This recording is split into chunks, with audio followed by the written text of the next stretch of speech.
bom estarmos aqui reunidos mais uma vez, né? Mais um domingo estamos aqui, próximo. E hoje eu queria compartilhar uma palavra que o Senhor tem colocado no meu coração nesses dias, algo que tem se falado muito nesses dias. E eu queria compartilhar aquilo que Deus tem ministrado no meu coração. Eu queria falar sobre relacionamentos, sobre a nossa casa, sobre a nossa família. Nesses dias de quarentena, de repente nós nos encontramos perto de da nossa casa, dos nossos familiares, né? De repente você estava numa rotina onde você tinha que trabalhar, você tinha os seus filhos na escola, ou você trabalhava e estudava, e de repente todo mundo está dentro de casa, todo mundo tem que ficar juntinho. Eu me encontrei neste lugar também. Eu trabalho em casa e a minha filha, ela vai na escola, né, durante o período que eu estou trabalhando em casa. E nesses dias, de repente, eu me encontrei com tudo ao mesmo tempo. A minha filha ali junto comigo, eu tendo que trabalhar da mesma forma porque o meu trabalho não parou. Todas as coisas continuam ao mesmo tempo. E Deus começou a ministrar algo no meu coração com relação a isso, sobre como que seria a minha convivência nesses dias. E eu me descobri, eu comecei a me redescobrir. Deus começou a me mostrar algumas coisas dentro de mim que precisavam ser trabalhadas, algumas coisas dentro de mim que eu precisava dar um pouco mais de atenção. E é isso que eu quero falar com você. Se você está aí pertinho na sua casa, pertinho de alguém, pertinho da sua família, olha para ela agora, para a pessoa que está aí perto de você, e dá um sorriso para ela. Fala assim: que bom que nós estamos juntinhos hoje aqui. Diga isso para ela. E quando eu estava em casa, nos meus afazeres, junto com a minha filha, eu tenho uma filha de 2 anos, vai fazer 3 anos agora, e ela fica assim, sempre perto de mim: mamãe isso, mamãe eu quero aquilo, mamãe, mamãe, mamãe. Então agora são 24 horas ela dizendo mamãe, mamãe, mamãe, né? Ou papai, e não para de falar. E a gente assim, tá naquela rotina agitada dentro de casa. E ali eu comecei a pensar. Eu falei assim, eu lembro que na primeira semana que começou essa quarentena, eu olhei para minha filha e disse assim: que bom que você está aqui em casa comigo. Porque houve uma satisfação tão grande dentro do meu coração, de eu poder ver que eu estava pertinho dela, que eu podia estar próximo dela, que eu estava descobrindo coisas que muitas vezes eu deixava passar. Estava passando e eu não estava reparando naquilo. E eu tive uma satisfação dentro do meu coração em falar: que bom que eu estou aqui junto com você, filha. Que você está aqui na nossa rotina de novo em casa. Que bom, é maravilhoso isso. Mas ao mesmo tempo, deu um frio na barriga. E eu senti, falei: isso também é desafiador. Porque agora a nossa rotina dentro de casa precisa mudar. Muitas coisas precisam mudar. Ali na nossa rotina, muito próximo, eu, meu esposo, minha filha, todo mundo junto, algumas coisas começaram a aflorar dentro de mim, algumas coisas começaram a se revelar dentro de mim, e eu comecei a entender, falei assim: Senhor, isso precisa mudar, porque isso está refletindo na minha filha, isso está refletindo no nosso convívio. E eu creio que isso tem acontecido não só comigo, mas com muitos que estão em casa. Quando nós estamos convivendo muito próximos das pessoas em que amamos, nós percebemos o quanto isso é desafiador. É muito desafiador. Você estar perto da pessoa que você ama, você como posso dizer, normalmente a gente não engole tantos sapos assim.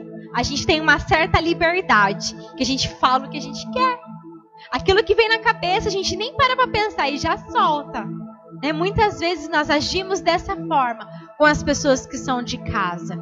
A gente tem uma liberdade muito grande. Cada um dentro da casa tem uma opinião. E nós sempre queremos ter a razão. A gente não está muitas vezes aberto para a opinião dos outros, mas estamos abertos somente para a nossa razão. Isso acontece muitas vezes com a gente. Isso acontece com os pais, começam a identificar que não está com tanta paciência. Eu vi esses dias, eu tenho visto, né, nas mídias sociais, no Facebook, no Instagram, algumas imagens falando quando que o filho volta para a escola? Por favor, abram as escolas devem ser as primeiras a voltar, porque eu não aguento mais o meu filho, eu não aguento mais essa rotina nova, né? Muitas vezes nós sentimos isso, mas nós não somos errados por sentir isso. O que nós precisamos entender é que tudo isso faz parte do desafio e do momento que nós estamos vivendo. Nós precisamos passar por isso. Isso precisa ser algo que nós vamos vencer juntos. Mesma coisa acontece com o esposo, com esposas, marido e mulher, né? Algumas coisas já não tem mais tanta tolerância dentro de nós, no nosso relacionamento. Porque estamos tão próximos, estamos tão perto, e a tolerância ela vai acabando, vai se esfriando. Mas eu quero dizer para você que também é maravilhoso. Isso também é maravilhoso. Por quê? Porque nós lembramos que temos pessoa que nos ama perto de nós. Nós nos lembramos que existem pessoas que querem estar perto de nós, que por mais que nós nos desentendemos, temos os nossos desentendimentos, nós sabemos para onde nós podemos voltar. Sempre temos um lugar de voltar. A casa, o nosso lar, ela simboliza um lugar de segurança. Ele fala de um lugar de um abrigo. Quando você chega em casa cansado, muitas vezes do trabalho, você fala: ai, graças a Deus, eu estou em casa. Quantas vezes nós temos esse sentimento? Eu tenho muitas vezes, quando eu estou fora, viajando, quando eu falo: ai, viajar, passear é maravilhoso, mas voltar para casa também é bom. Então, casa, ela simboliza isso. Ela simboliza o nosso abrigo, simboliza a nossa segurança, nosso refúgio. Você sempre pode contar com aqueles que estão na sua casa, sempre há amor envolvido. O dia pode ter sido super cansativo, mas quando nós olhamos para os nossos filhos e ele olha para nós e fala: mamãe, eu te amo. Pronto, a canseira foi embora. Tudo aquilo que estava no nosso coração, toda a canseira, todo o estresse, ele vai embora. Porque nós lembramos que a nossa família é uma família de amor, é um lugar de amor. Eu queria deixar uma frase com você. Os bons momentos nunca podem...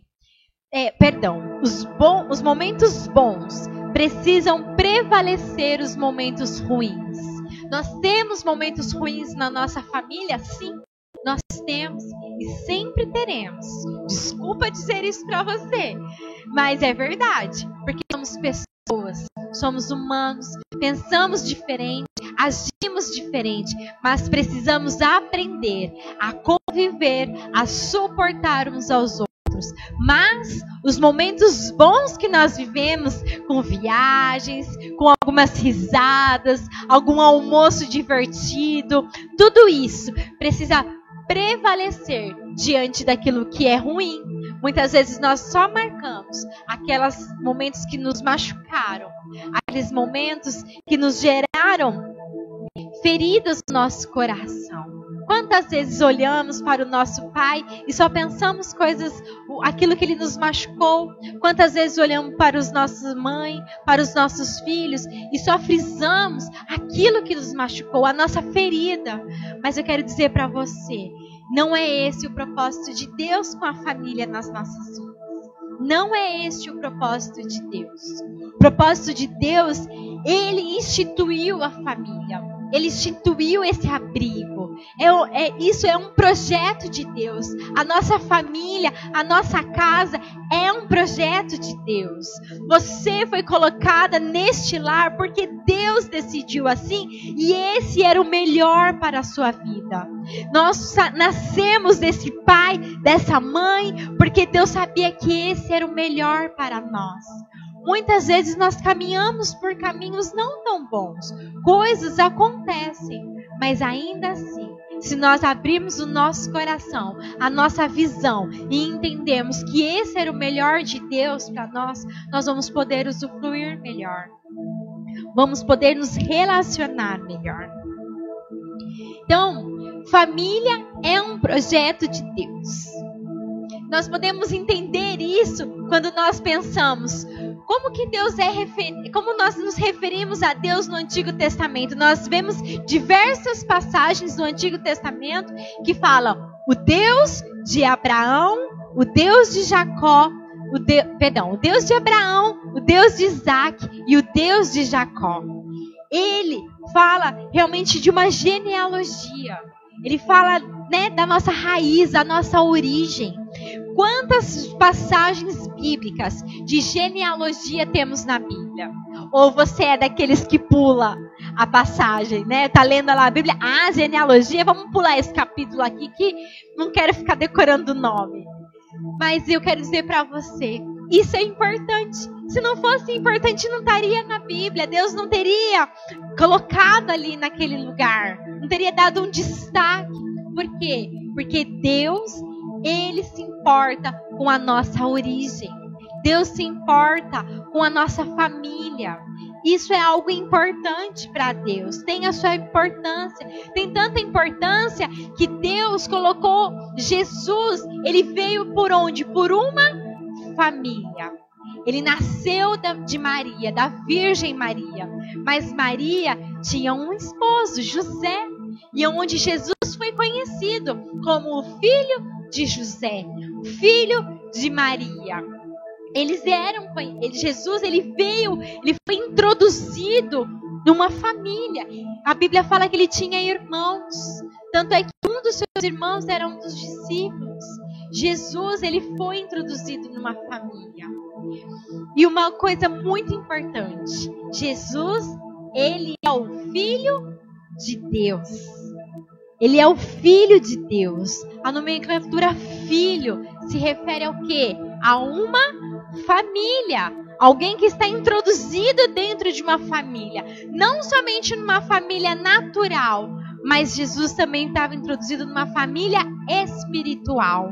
O nosso Pai, Deus, Ele se refere a nós como um Pai. Nós cantamos isso hoje. O Pai me adotou. Nós temos um Pai espiritualmente e naturalmente. Então, com tudo isso, eu quero dizer para você, Deus se importa com a família. Em 1 Timóteo 5, nós vamos ler o capítulo 4 e o capítulo 8. Ele diz assim: mas se uma viúva tem filhos ou netos, que estes aprendam primeiramente a colocar a sua religião em prática, cuidando de sua própria família e retribuindo o bem recebido dos seus pais e avós, pois isso agrada a Deus. Versículo 8. Se alguém não cuida dos seus parentes, e especialmente dos da sua própria família, negou a fé e é pior que um descrente. Nós entendemos, podemos ver que quando nós negamos a nossa família, quando nós não cuidamos da nossa família, daqueles que estão da nossa casa, eu não falo somente de pais e filhos, mas de marido e esposa, né? Pai e mãe cuidar dos seus filhos, mas eu falo de filhos cuidarem dos seus pais, de irmãos cuidar uns dos outros. Quando nós não cuidamos dos próprios da nossa família, nós estamos negando a nossa fé. É muito forte isso. Nós estamos negando a nossa fé. E estar em família agrada a Deus. Então, Deus tem um propósito para você e a sua família. Não é à toa que vocês estão juntos. Não é à toa que Deus os colocou nessa casa, nesse lar onde você está. Não é à toa que você convive com pessoas. Foi Deus que te colocou neste lugar. Mas então, como nós podemos nos relacionar com tantas diferenças, com tantas dificuldades que nós vemos. Primeira coisa que eu queria dizer para você, nós precisamos sair do egocentrismo. Saindo do egocentrismo. Eu preciso sair, eu preciso entender que eu não sou o centro das coisas. Eu não sou o centro do meu lar. Eu posso ser um pai, um marido, mas eu não sou o centro. Eu posso ser uma mãe, uma esposa, mas eu não sou o centro. Eu posso ser um filho, mas eu não sou o centro. Todos da casa podem têm o seu papel de importância, porém não são o centro. Não é a minha vontade que prevalece, não é o meu desejo que prevalece. É isso que eu preciso entender. O meu pai e a minha mãe não cuidam de mim porque só tem que fazer aquilo que eu quero. Os meus irmãos não podem fazer somente aquilo que eu quero. Existem outras pessoas também dentro do lar. Existem outras pessoas com outros desejos, com outras vontades. E isso não pode ser a razão, o motivo de eu estar ali. Então o egocentrismo não pode ser algo que domina a minha vida. Não pode ser a motivação de eu estar ali. Muitas vezes nós temos a tendência de centralizar todas as coisas em nós mesmos. Nós temos a tendência disso. Uma criança, quando ela nasce, ela vai crescendo, qual é uma das primeiras reações que a criança tem? Isso é meu. Não, é meu. Isso é meu.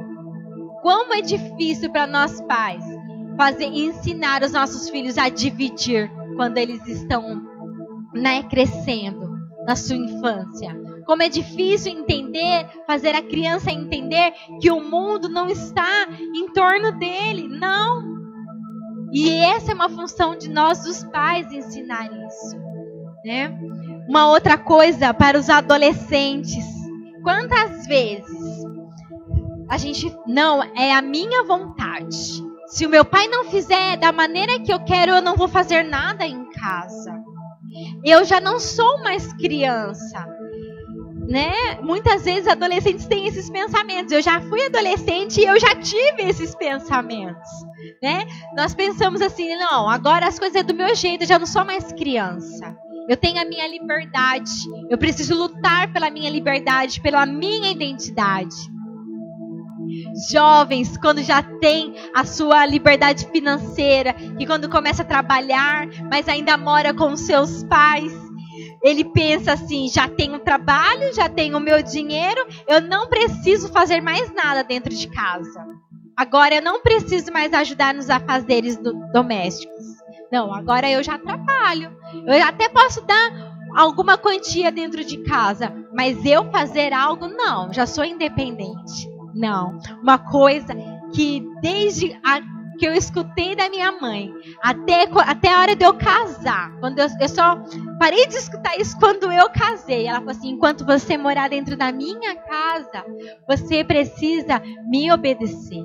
Você precisa se reportar a mim.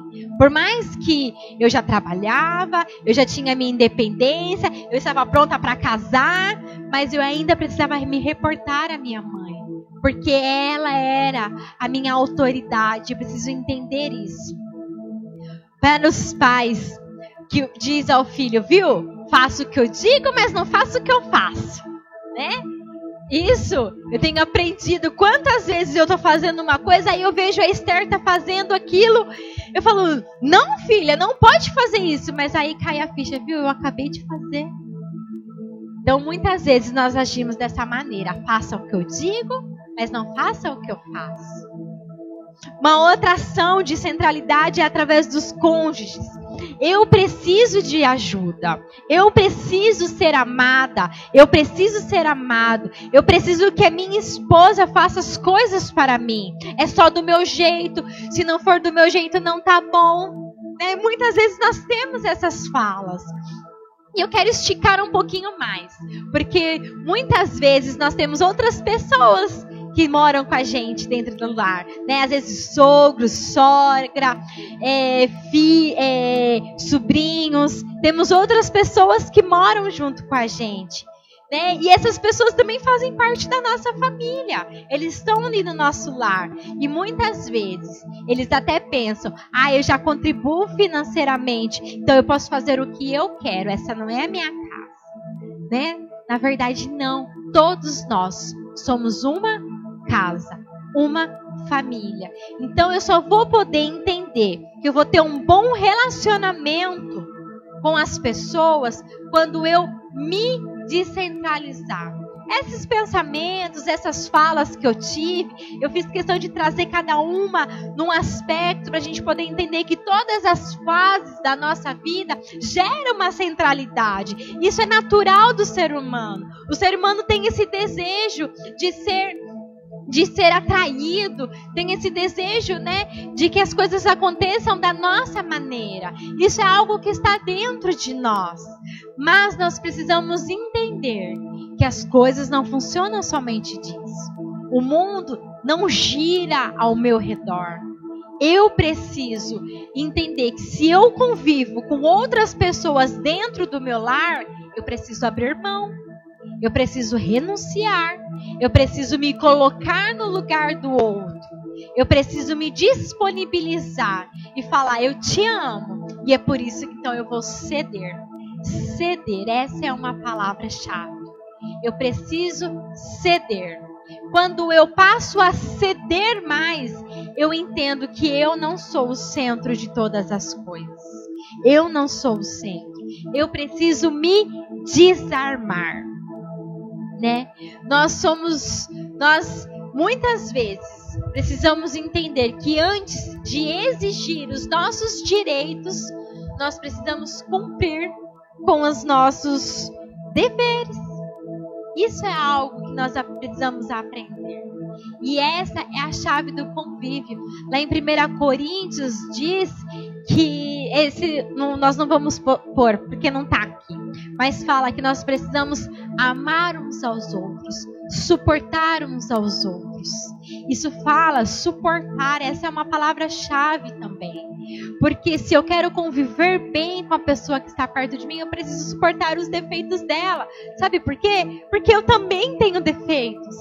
Eu também tenho. Eu não sou perfeita. Então, se eu quero que o meu marido me ame, eu preciso amá-lo. Eu preciso amá-lo do jeito que ele é, porque ele vai me amar do meu jeito, do jeito que eu sou também.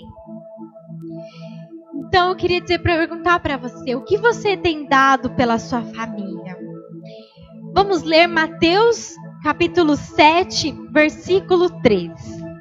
Mateus 7, 3 diz assim: Porque você repara no cisco que está no olho do seu irmão e não se dá conta da viga que está no seu próprio olho. Muitas vezes nós só sabemos ver o defeito do outro, mas não conseguimos enxergar o nosso próprio defeito. Então hoje eu quero te motivar a você olhar para si mesmo. Faz assim, olha para você mesmo. Olha para você e começa a ver. Você vê algum defeito em você? Você consegue enxergar algum defeito em você? Eu hoje fiquei refletindo nisso e eu falei: meu Deus, eu tenho muitos defeitos. Eu preciso fazer uma lista enorme, porque eu não quero que as pessoas sejam prejudicadas por esses defeitos que eu tenho. Mas eu quero dizer para você também, você tem muitas qualidades. Ao mesmo tempo que eu comecei a olhar e reparar nos meus defeitos, eu comecei a enxergar as minhas qualidades e comecei a perceber que essas qualidades, elas podem agregar na vida do meu marido, que essas qualidades podem agregar na vida da minha filha, que essas qualidades podem agregar na vida da minha mãe, do meu pai, dos meus avós, dos meus tios, de todos aqueles que estão perto de mim, dos meus irmãos. As minhas qualidades, elas precisam ser ressaltadas do que os meus defeitos, do que os defeitos do outro. Porque eu preciso entender, se o outro tem defeito, eu também tenho defeito.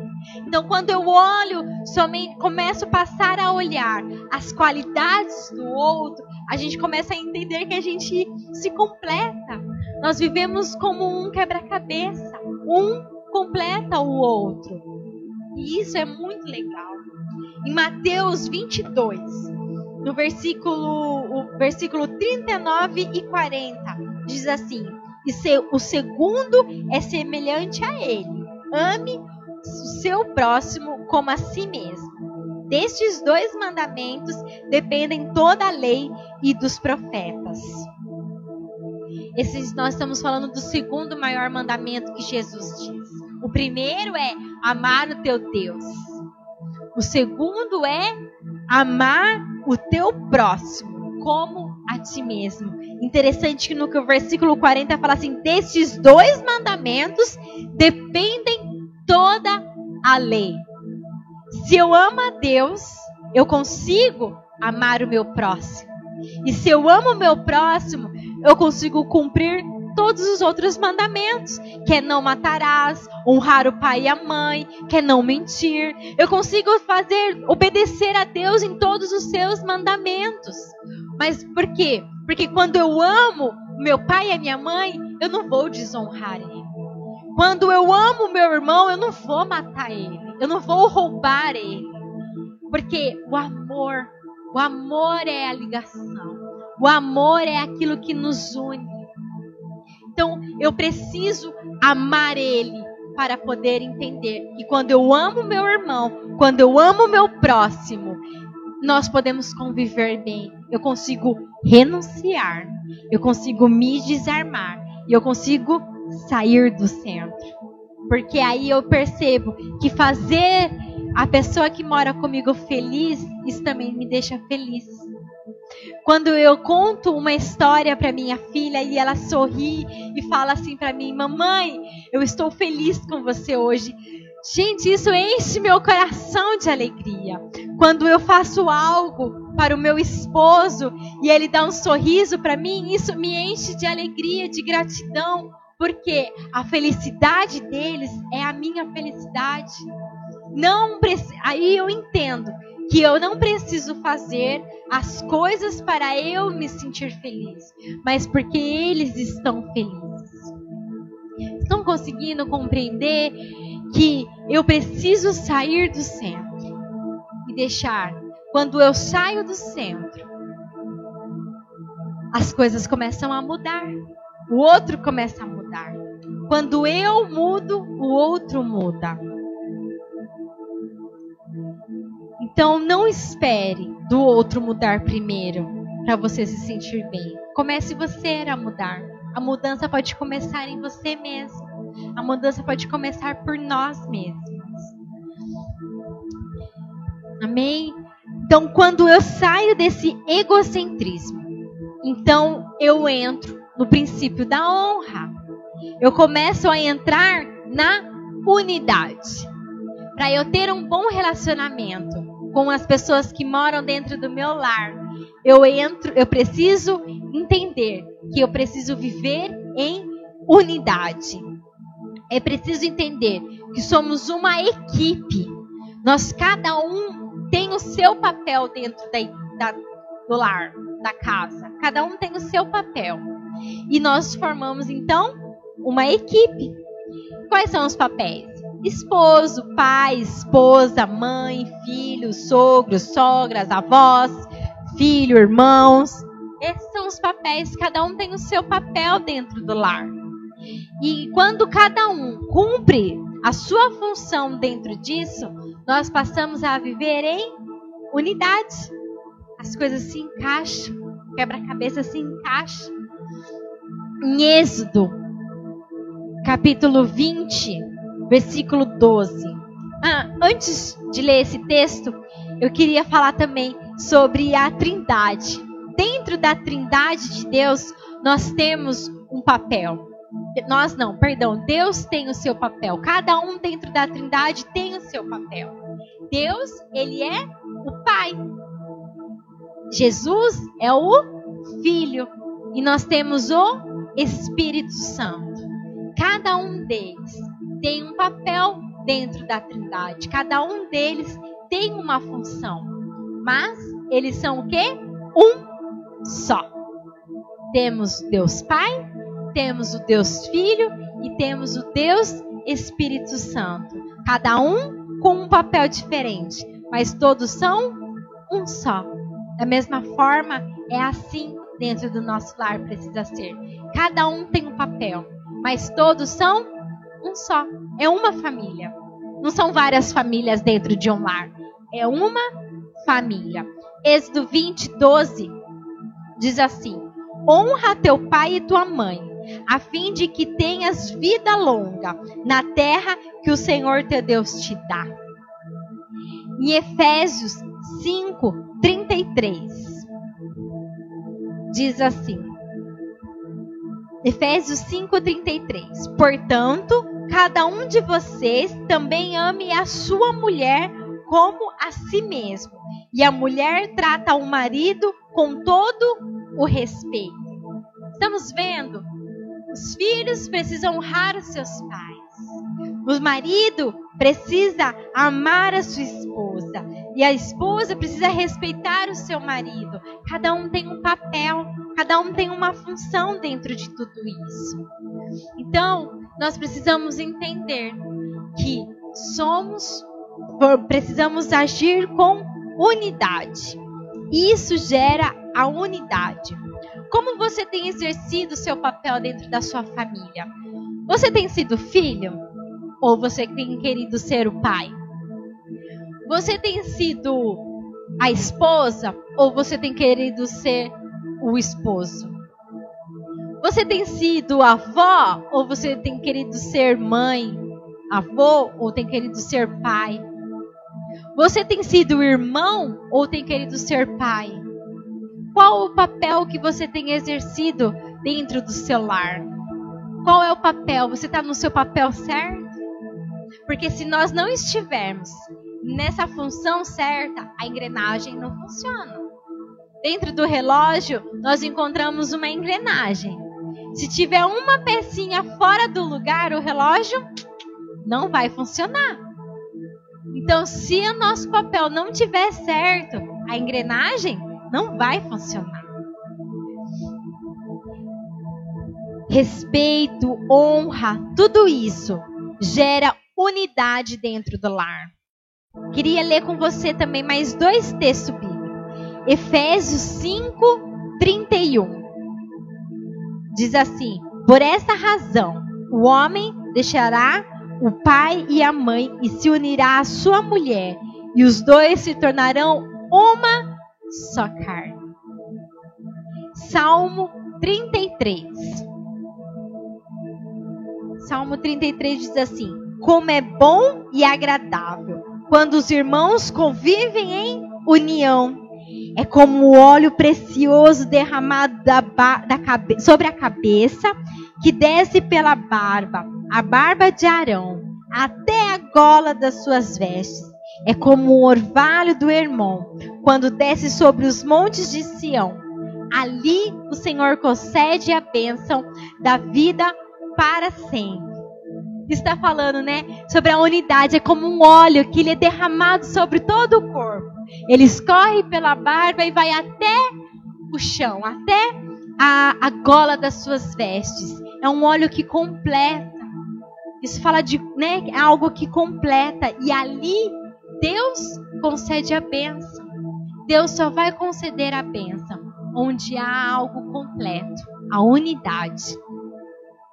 Então, queria perguntar para você, deixar uma perguntinha aí para você. Você tem exercido o seu papel? Você tem caminhado pela unidade da sua casa? Você tem promovido a unidade ou a discórdia dentro da sua casa? O que você tem gerado? O que você tem feito pela sua casa? Porque é muito fácil, muitas vezes, nós reclamarmos. Isso é algo, nós murmurarmos, isso é algo tão natural, né? Ai, mãe, porque o meu irmão não fez isso? Pai, o fulano não fez aquilo. Ai, eu só vou mudar porque eu não consigo mudar, porque o fulano faz isso. É fácil a gente somente reclamar. mas eu quero te levar. Começa a olhar com outros olhos. Começa a olhar com os olhos da unidade. O que eu posso fazer para agregar, para aumentar, para edificar? O que eu posso fazer? E tudo isso, sair do egocentrismo, entrar na unidade, eu só posso fazer através do perdão. Somente através do perdão. O perdão é uma chave. Tudo isso é possível através do perdão. Porque muitas vezes nós nos sentimos machucados, nós temos sentimentos que geram dentro do nosso coração com os da nossa família, principalmente com a nossa família, né? Mas em qualquer relacionamento, nos relacionamentos dentro do trabalho, nos relacionamentos com nossos amigos, né? Quanto mais próximo, mais aberto nós estamos para ser machucados, porque é aquilo que eu falei, nós temos uma certa liberdade com a pessoa e nós amamos, e quando alguém que nos ama nos machuca, fere os nossos sentimentos, aquilo é tão doloroso, aquilo é tão difícil de nós perdoarmos. Mas o que Deus quer falar, Ele quer gerar este perdão nas nossas vidas. Lamentações 3, 22, 23. Diz assim: graças ao grande amor do Senhor é que não somos consumidos, pois as suas misericórdias são inesgotáveis. Renovam-se a cada manhã. Grande é a tua fidelidade. A cada dia nós precisamos mudar a página. A página precisa ser mudada. A cada manhã o sol não nasce. Toda manhã tem um sol, tem um novo dia. Então a cada manhã eu preciso mudar a página e escrever uma nova história. E para isso, eu preciso entender que perdoar e pedir perdão precisa fazer parte do meu caráter, precisa fazer parte do meu estilo de vida. Porque se eu quero ter bons relacionamentos, se eu quero conviver bem com as pessoas, eu preciso perdoar. E eu preciso reconhecer que eu também preciso pedir perdão. Porque assim como os outros erram, eu também erro, né? Então, perdoar. Em Efésios 4:32 diz assim: sejam bondosos e compassivos uns para com os outros, perdoando-se mutuamente, assim como Deus perdoou vocês em Cristo. Deus nos perdoou em Cristo. Jesus, Ele se entregou. Ele se entregou, Ele decidiu sair do céu, Ele decidiu descer para a terra, Ele decidiu largar tudo aquilo que Ele tinha no céu, todo o seu domínio que Ele tinha no céu, toda a sua glória, todo o seu esplendor, para vir à terra e se humilhar. Mas por que Jesus fez isso? Simplesmente porque Deus tinha um plano de redenção para nós. Todos nós somos pecadores. Todos nós nascemos com o gene do pecado dentro de nós. Né? Desde lá de Adão e Eva, né? Pecaram, comeram fruto, tarará, toda a história que nós já ouvimos muitas vezes. Mas e aí? Hoje nós temos o gene do pecado. Nós pecamos, mas Jesus, Ele decidiu largar tudo lá em cima e se humilhar. Ele decidiu se fazer servo. Ele decidiu se entregar numa cruz. Ele foi ali humilhado. Ele foi chicoteado. Ele foi ali, né? Ele se rendeu ali ao ponto dele morrer. Ele morreu por nós. Ele morreu por mim. Ele morreu por você. Por quê? Pelos nossos pecados, para nos libertar. Mas ao terceiro dia ele ressuscitou, levando consigo toda a glória, levando consigo um corpo glorificado. E hoje ele vive nos céus. E hoje ele vive conosco. A sua presença nos gera vida. A sua presença nos resgata. A sua presença nos liberta. A sua presença nos traz vida. A sua presença nos perdoa. hoje eu sei que se eu pecar, eu posso chegar na presença de Jesus e pedir perdão, porque Ele vai me perdoar. Então, se Jesus, que era uma pessoa limpa, pura, santa, sem pecado, Ele pôde nos perdoar, porque eu não posso perdoar o meu irmão, porque eu não posso perdoar o meu pai e minha mãe, porque eu não posso perdoar o meu próximo. O perdão precisa ser algo genuíno dentro de nós, porque todas as vezes que eu decido não perdoar, eu estou anulando o sacrifício de Jesus na cruz. Eu estou anulando tudo aquilo que Ele fez na cruz. Então eu preciso decidir perdoar. E com isso, eu preciso também pedir perdão. Pedir perdão, ser humilde. Humilde é uma característica do nosso coração, de nós como cristãos, precisa ser. Em Provérbios 22:4 diz: o galardão da humildade e o temor do Senhor são honra e vida. Humildade, ela quer dizer que eu vou ser, se fala de riquezas, um coração humilde, alegra o coração de Deus. Um coração humilde, alegra o coração do Pai. Humildade, ela gera honra, ela gera graça. Então, queria deixar para você, queria que você colocasse a mão no seu coração, aí onde você estiver agora, e começasse a pensar, como está o seu relacionamento com a sua família? Como está o seu relacionamento com as pessoas que estão aí na sua casa? Jesus, Ele é o caminho, Ele é a verdade, Ele é a vida. Ele é o caminho. Ele é o caminho. Esse caminho que Ele fez é um caminho de perdão. É um caminho de perdão, de tomadas de atitude. Quero dizer uma coisa para você. O perdão, ele não é um sentimento. Eu não preciso sentir perdoar. Eu não estou sentindo perdoar você agora. Não. Jesus não precisou sentir perdão, nos perdoar. Ele tem prazer nisso. Ele tem prazer em nos perdoar. Sabe por quê? O perdão nos atrai à presença dele. O perdão nos deixa próximo dele. Então, se eu quero estar próximo da minha família, se eu quero estar próximo daqueles que me amam, se eu quero amar mais, eu preciso entender que o perdão vai me aproximar. Perdão é um caminho.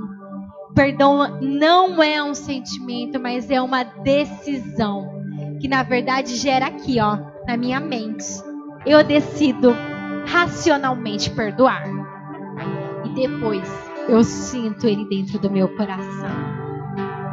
Só depois que eu vou sentir. Só depois eu vou sentir o quanto é bom perdoar. Mas primeiro eu preciso gerar o perdão aqui na mente. Então, com a mão no seu coração, queria que você pudesse pensar agora. Se há alguém que você precisa liberar perdão.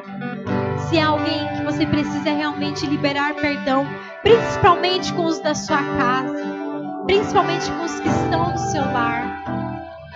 Decida na sua mente agora. Decida. Toma essa decisão agora.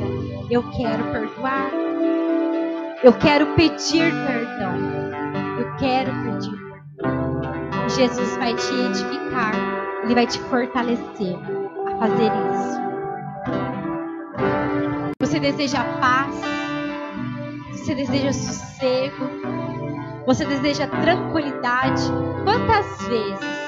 Muitas vezes já ouvi de diversas pessoas falarem: pastor, eu queria tanto sentir paz quando eu chegasse na minha casa.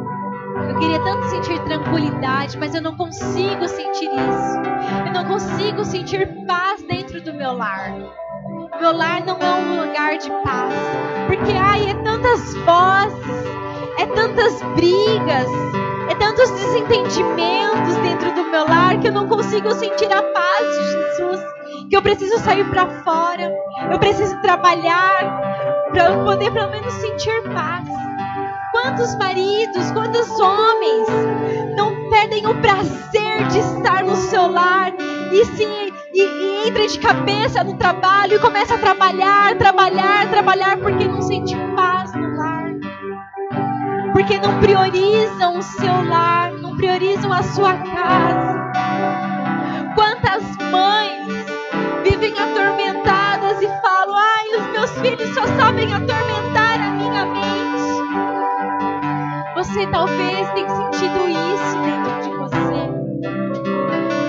Talvez não. Você está num lar bom, os seus relacionamentos dentro do seu lar tá tudo bem. Mas você pode sempre melhorar. Você pode sempre promover a paz. Ser alguém que gera paz, que gera amor, que gera harmonia dentro do seu lar. E é isso que Deus deseja. É isso que Deus deseja. Deus deseja restaurar a sua família. Deus deseja restaurar famílias. Ter uma boa convivência. Para isso, saia do egocentrismo. Desfoque de você mesmo. O mundo não gira ao seu redor.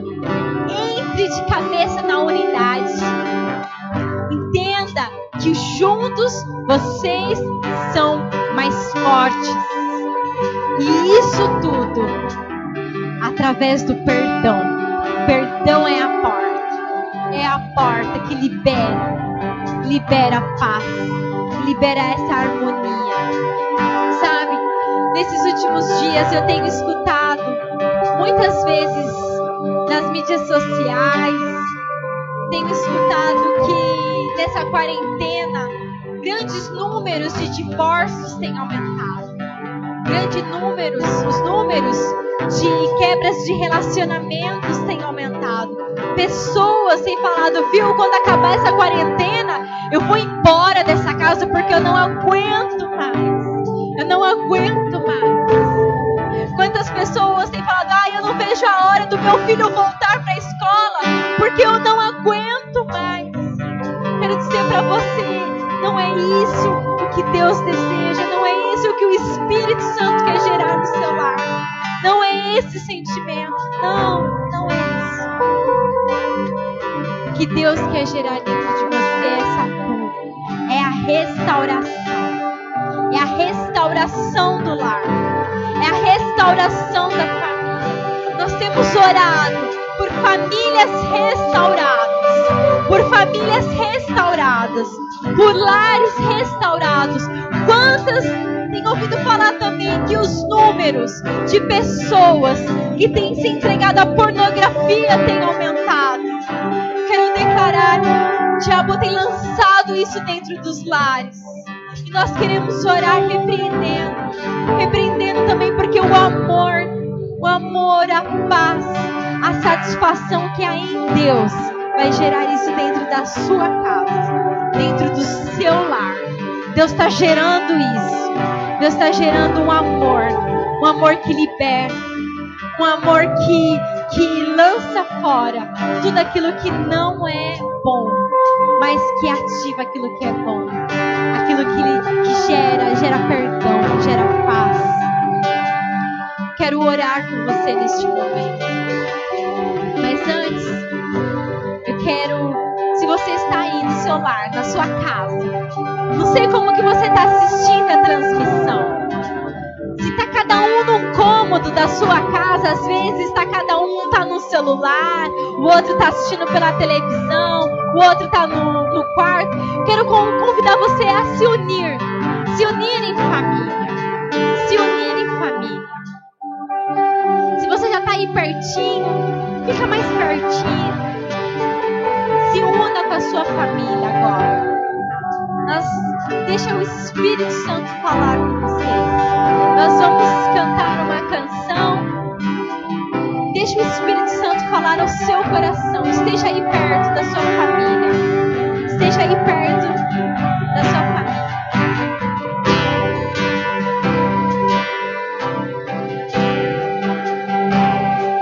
Você é bem-vinda.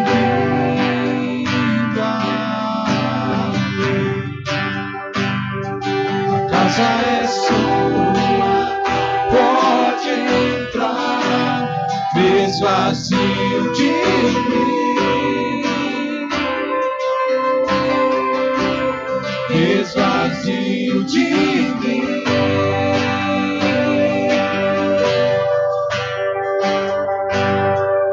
Sopra o teu vento aqui, toma o teu trono, vem reinar. Nós queremos te ouvir, nós queremos te ouvir.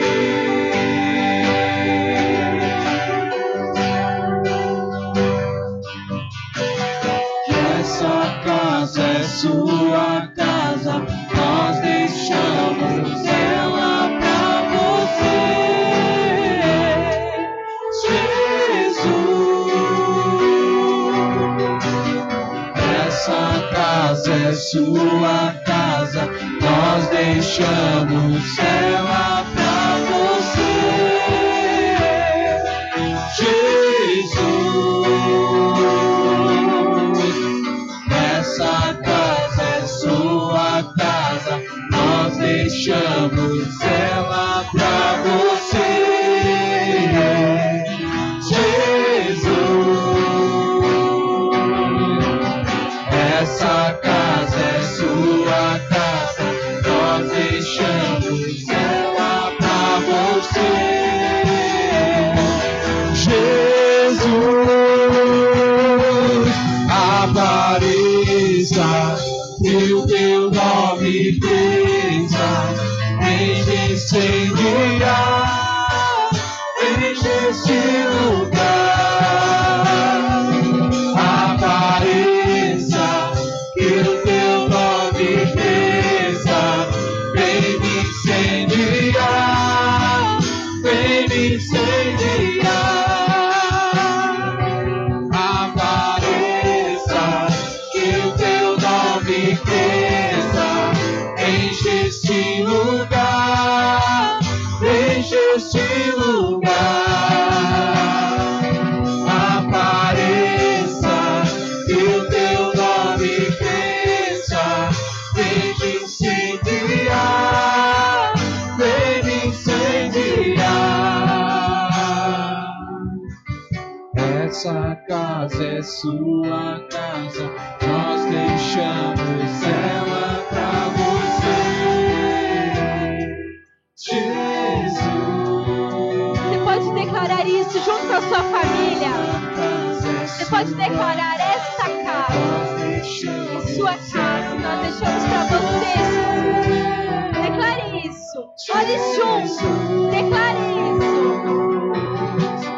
Essa casa é sua casa, nós deixamos ela pra você,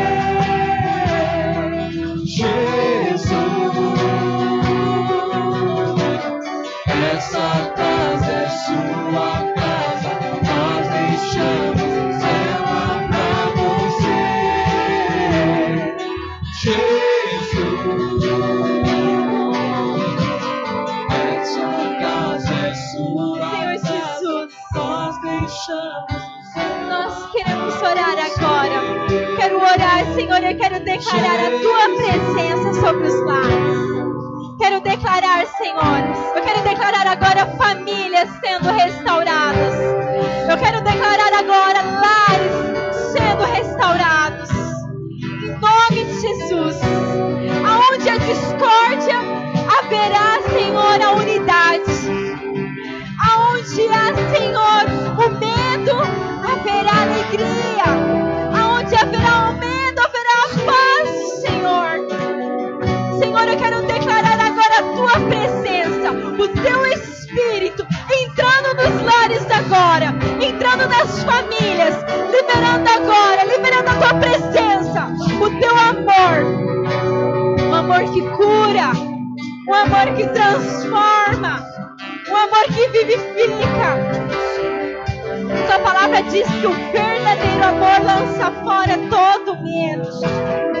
Não mais um lar de medo, mas um lar de paz. Não mais um lar de angústia, mas um lar de paz. Não mais um lar de morte, mas um lar lugar de vida. Não mais agora. Não vai haver a desunidade, mas haverá unidade. Eu profetizo agora. Eu declaro agora a presença de Deus restaurando os lares e as famílias. Não só as famílias que estão nos assistindo, mas as famílias de todo o país.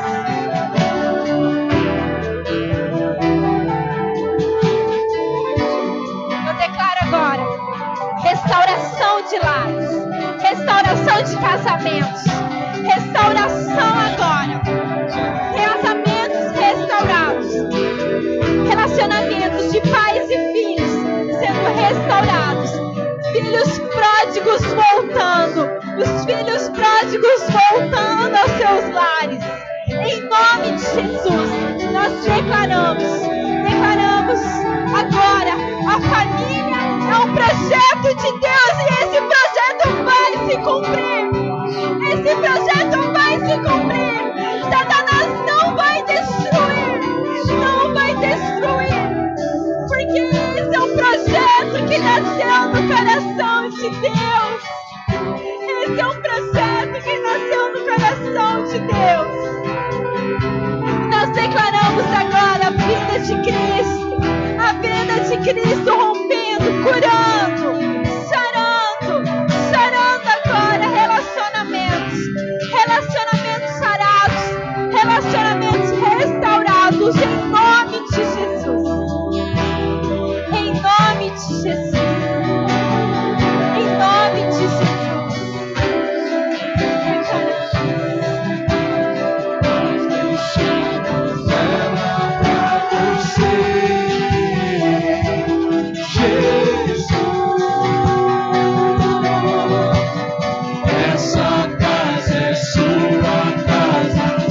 Deixamos ela pra você,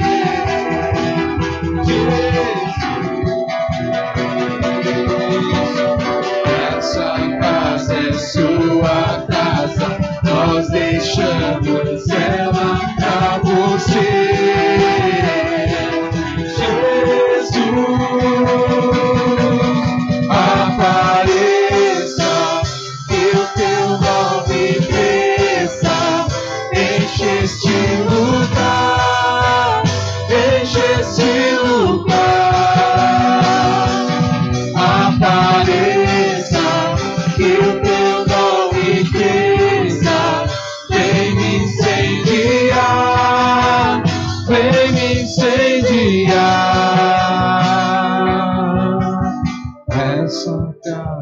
Glória a Deus.